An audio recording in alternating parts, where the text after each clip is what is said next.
Characters, locations, and items all work in the same way. For this tutorial, we will use the characters section, but the same can be applied for locations and items. In the characters section, you can keep track of your entire cast of characters. The main area shows an overview which includes cards for each of your characters, and on the left is a list of all of their names. Each character can be opened up to view all of their details. There are 3 ways to access the character details.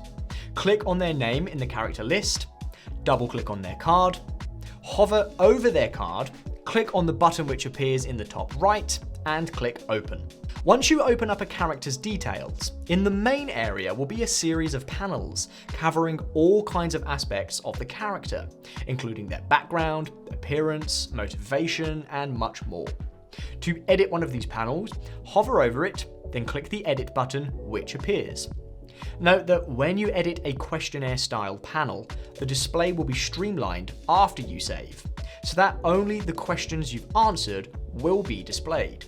However, if you click to edit the same panel again, all the questions will become visible again in case you'd like to complete them at a later date. This helps to keep the display clutter-free and to avoid distractions when you're in your creative flow. On the left, you can still view the list of characters, so you can jump to another character directly.